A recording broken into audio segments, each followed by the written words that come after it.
Di saat banyak orang antusias dengan kenaikan harga-harga saham di Bursa Efek Indonesia, para investor juga harusnya makin waspada dengan makin dekatnya ancaman inflasi global. Dalam kondisi campur aduk seperti ini, apa yang bisa investor lakukan? Berikut analisis dan tips dari Robertus Yanuar Hardy, Head of Research Hanan Putih Rai Sekuritas.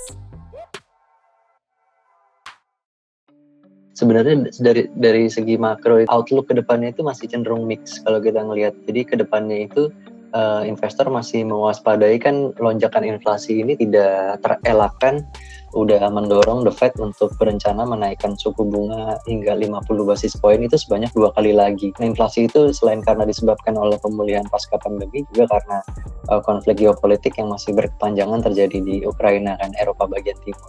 Itu masih akan meningkatkan tingkat kewaspadaan risiko dari segi investor globalnya. Jadi tingkat kewaspadaan risiko itu masih akan meningkat ke depannya sehingga volatilitas juga masih akan cenderung tinggi dari segi pasar global.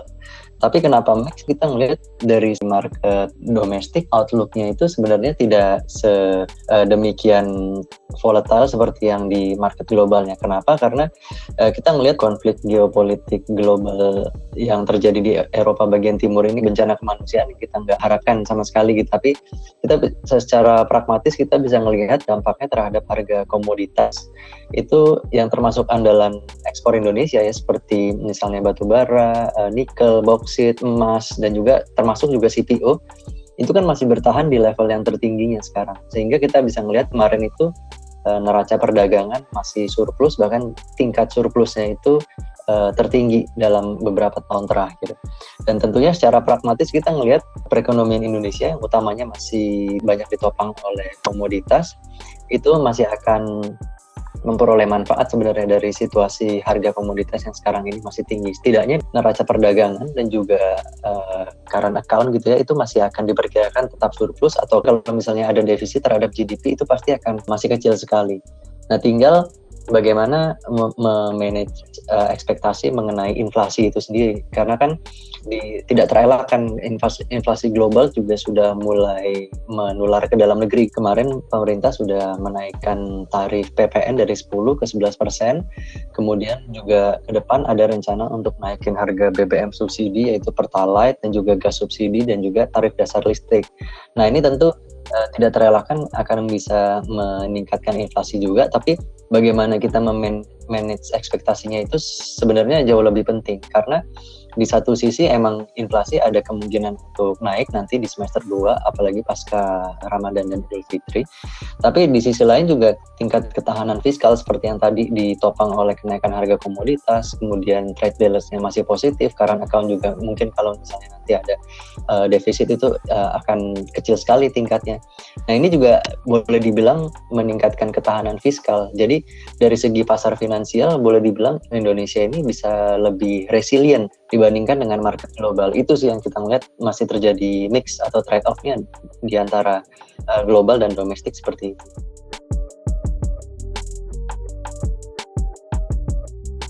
Sebenarnya kita sekarang ini masih mempertahankan target dari sejak awal tahun yang 7.300 itu masih belum direvisi. Sebenarnya udah sempat tercapai kemarin. Tapi melihat ke depannya kita lebih waspada terhadap resiko ya sideways cenderung menurun, karena itu tadi bagaimana kita memanage tingkat ekspektasi terhadap inflasi ini tentu yang masih akan menjadi pekerjaan rumah gitu ya bagi para investor domestik, karena kalau misalnya tidak begitu baik maka tentunya bisa menekan lebih rendah, tapi kalau misalnya bisa terkompensasi dengan baik dengan misalnya neraca fiskal yang lebih baik lagi, tentu itu akan bisa kita tingkatkan targetnya lagi.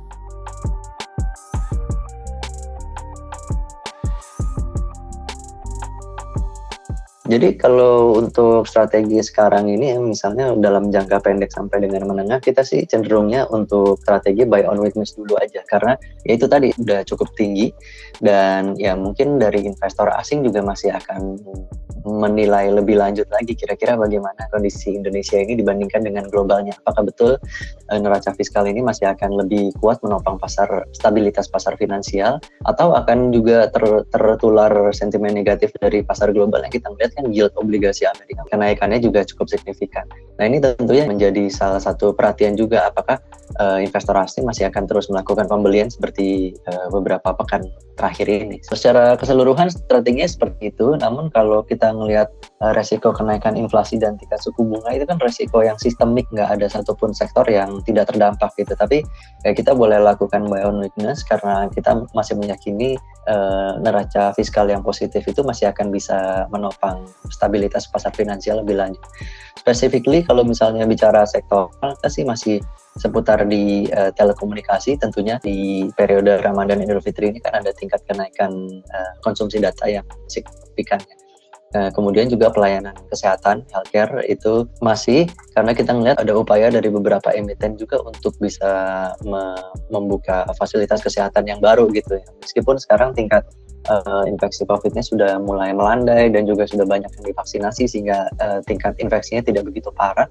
Namun untuk yang pelayanan kesehatan yang lain-lainnya itu demand-nya masih cukup tinggi. Kita masih cukup optimis untuk adanya pertumbuhan di industri healthcare ke depannya. Dan ini kan juga menjadi salah satu sektor yang diprioritaskan pemerintah untuk ditopang pertumbuhan ya, selain teknologi digitalisasi ya. Energi baru dan terbarukan, komoditi masih menarik sebenarnya kalau menurut kita. Jadi di tengah konflik geopolitik yang masih berkepanjangan ini tentunya seperti yang tadi saya bilang, meskipun konfliknya itu tidak kita harapkan bersama-sama, tragedi kemanusiaan yang terjadi, namun secara pragmatis karena terjadi disrupsi terhadap supply chain global, tentu tingkat permintaan maupun level harga itu menurut kita masih akan terjaga tetap tinggi untuk harga-harga komoditas.